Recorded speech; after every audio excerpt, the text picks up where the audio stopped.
everyone.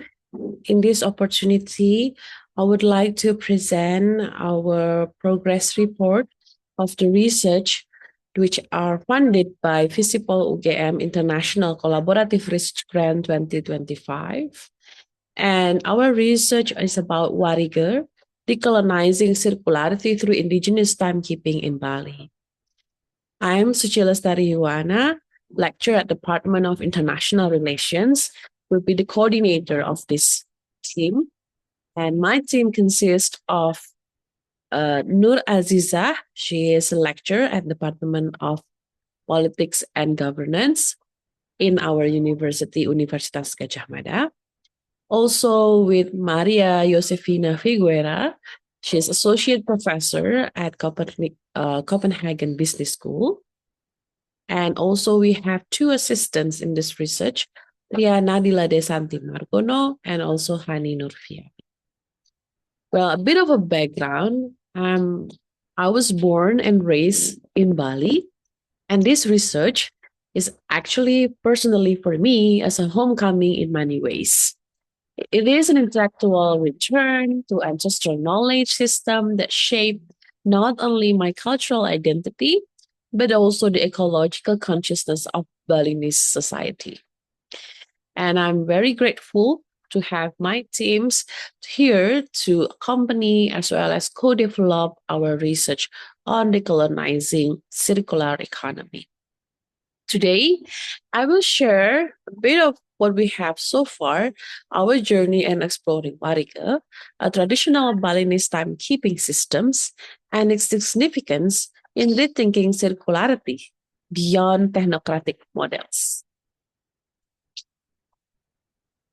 So for this progress report, we will discuss about our background, research questions, aim and contributions, literature review, theoretical framework, research methodology, our fieldwork plan, and what we have done so far, as well as our interim findings.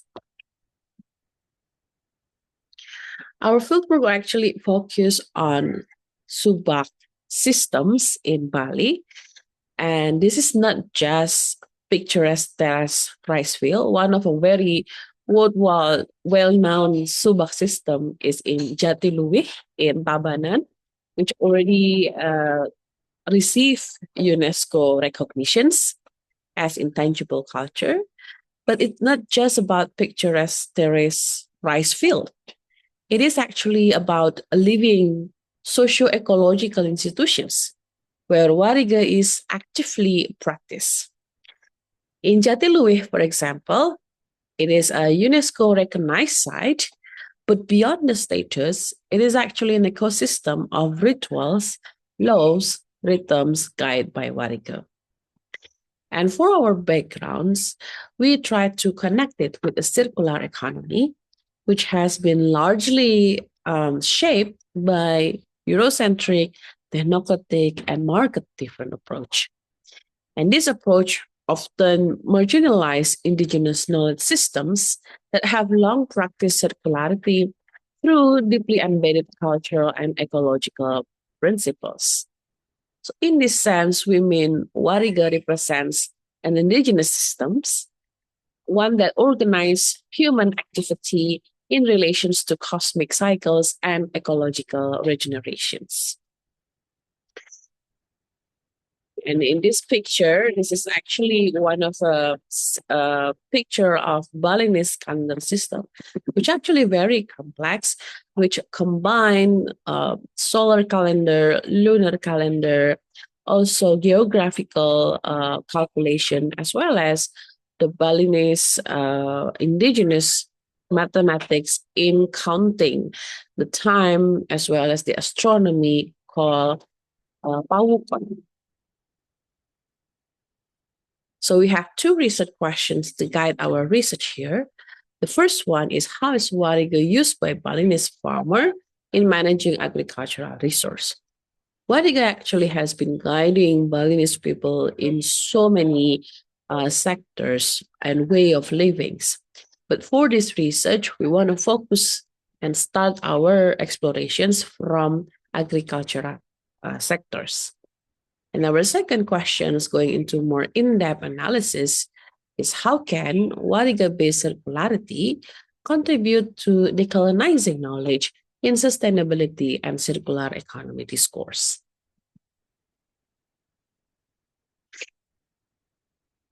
So our research objective is actually to document Wariga as indigenous form of circularity and challenge dominant circularity economy narrative that overlook local knowledge systems.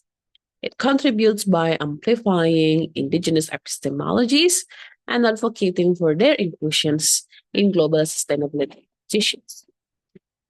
In this sense, we see Wariga offer a radically different worldview, one where time is not linear, but actually cyclical, and sustainability is a more spiritual obligations rather than just a market strategy. So in this picture, I shared two pictures here. The bottom picture is actually called Tika. Tika is sort of like artifact where it's actually calculate the days as well as the time division of predicting or calculating the moon cycles, when the full moon or dead moon will be appeared. And the other picture shows that how this tickle helps Balinese people to conduct rituals in order to celebrate or even give it meaning to every aspect of their life. For example, in farmer or in agriculture, every activities, farming activities like planting the seed, preparing the grounds, also harvesting, are also accompanied by religious rituals.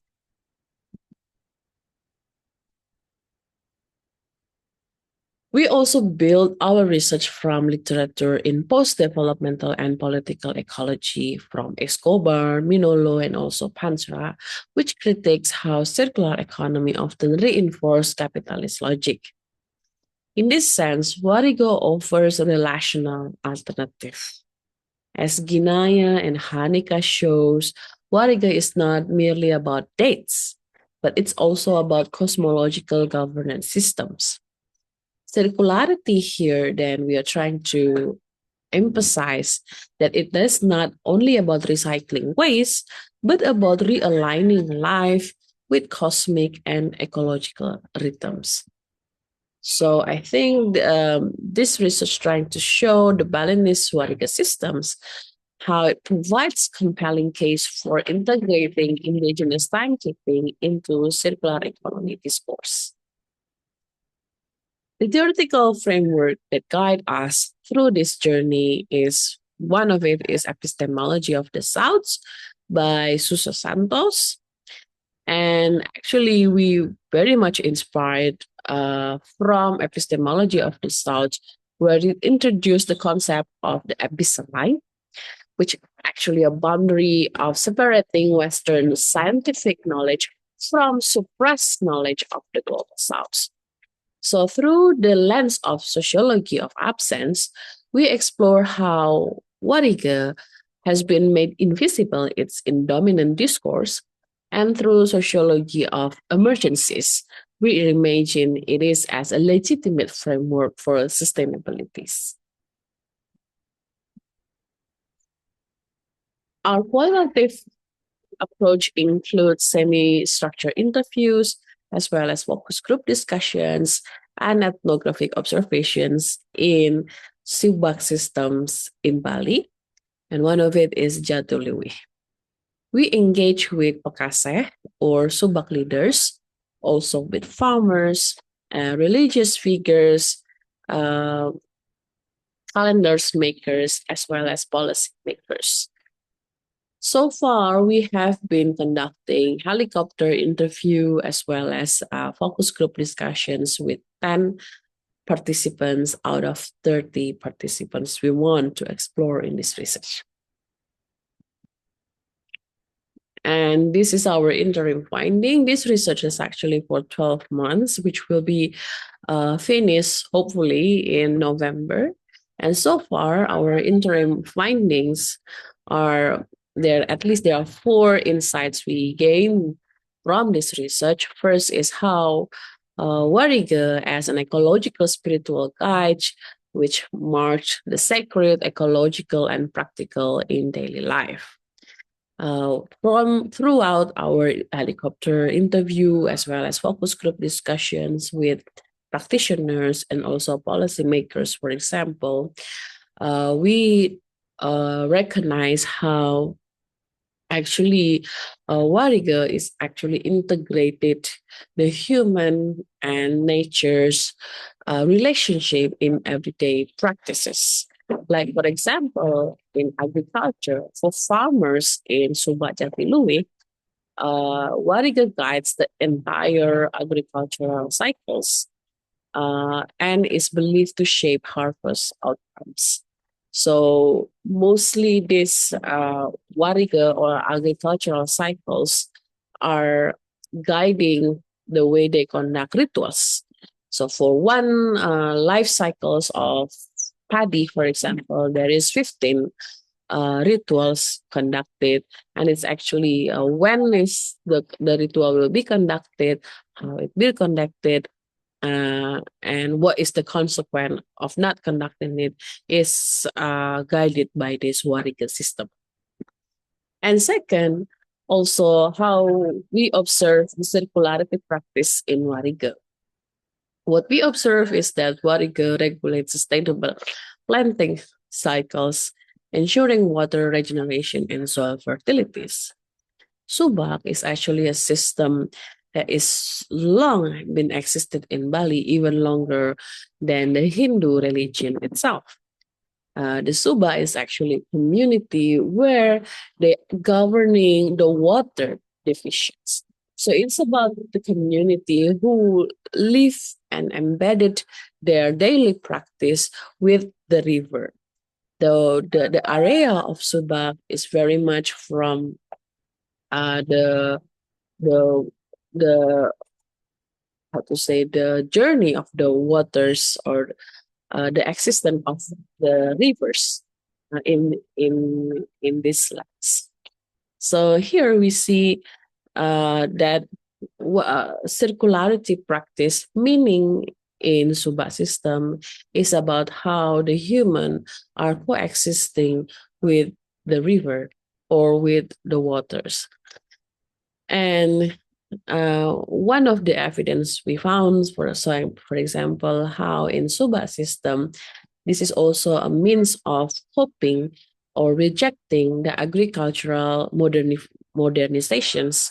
One of the example is on IP3 or intensifications program by Indonesian government, which tried to encourage farmers to have more harvests in year, at least 3 harvests in year.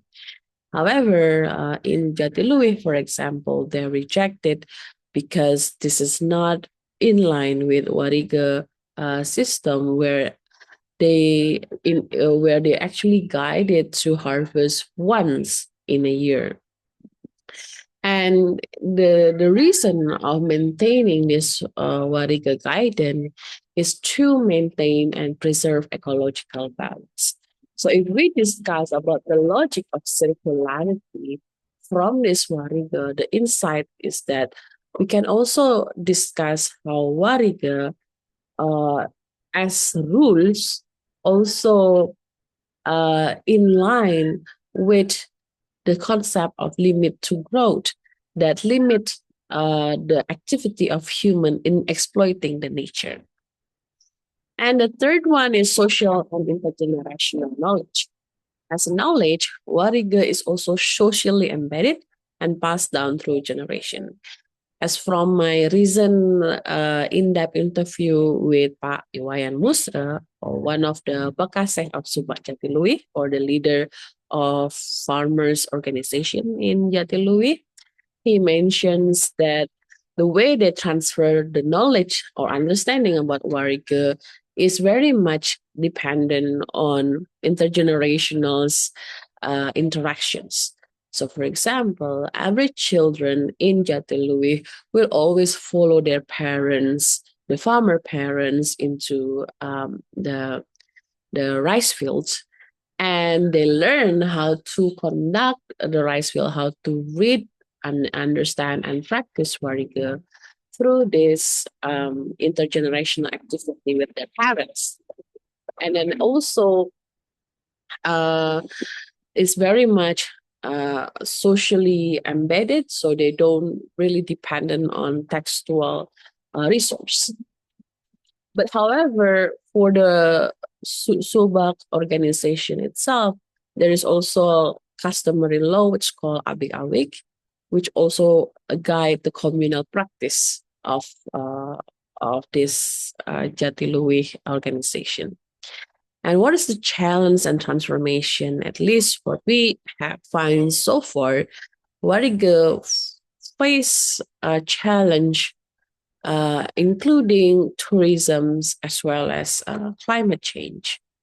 As you see, Subak Jatiluwih is a UNESCO recognized heritage, which also attract heavy tourism. Uh, a lot of tourists came here to look the heritage itself, which means some of the land, some of the rice fields are changed or built, constructed into restaurant and also hotels. And even though, as what I have in that interview, the amount of land which have been converted to hotel and restaurant are very minimum, perhaps less than 5%. So this is our temporary arguments.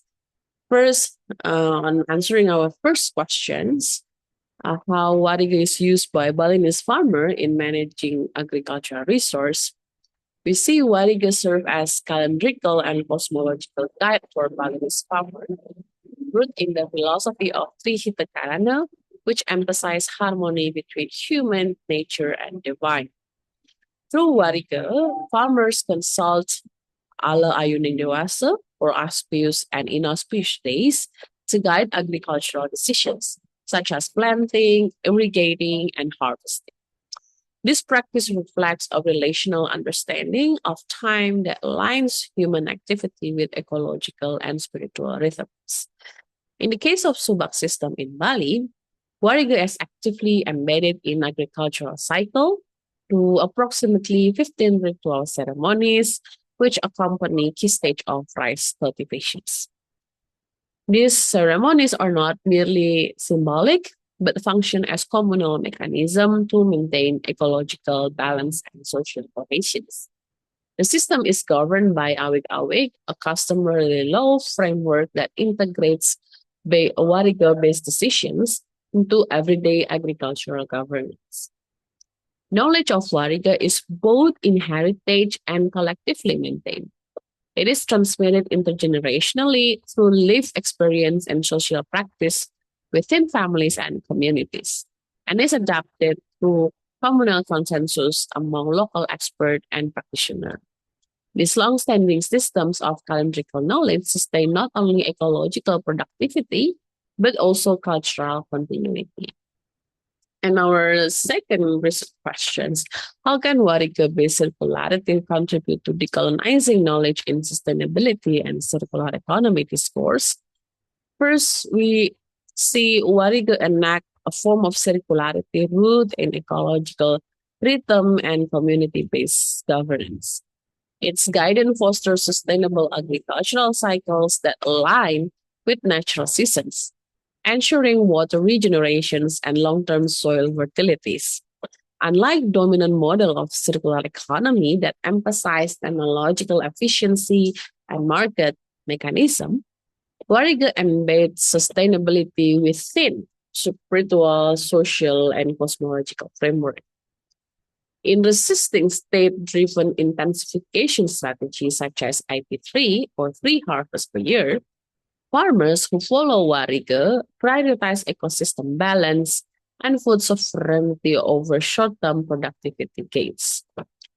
There's also interesting fact, like for example, from this ritual, there is at least two rituals which forbid the farmers to work in the rice field, or they call it as nyepi. Nyepi meaning no prohibition of workings, which actually align with the concept of slow living and also the concept of degrowth.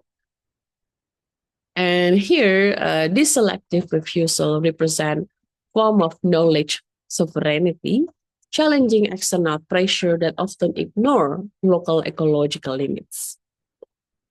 Wariga's formal recognition, both through regional regulations or peraturan daerah and its inclusion in UNESCO World Heritage designations, further legitimize it as a system of knowledge. This recognition not only protect cultural practice, but also provide a platform to challenge the epistemic dominance of Western-centric sustainability models. And despite growing pressures from tourism, digitalization, and climate change, Wariga continues to evolve. Its adaptability underscores its resilience as indigenous system of ecological governance. By full grounding Wariga-based circularity, we hope that this research could contribute to the decolonization of sustainability discourse, offering a relational, place-based, also world-making alternative to technocratic model for circular economy. So thank you for listening our progress report. We hope to see you again during our final report, hopefully by the end of this year.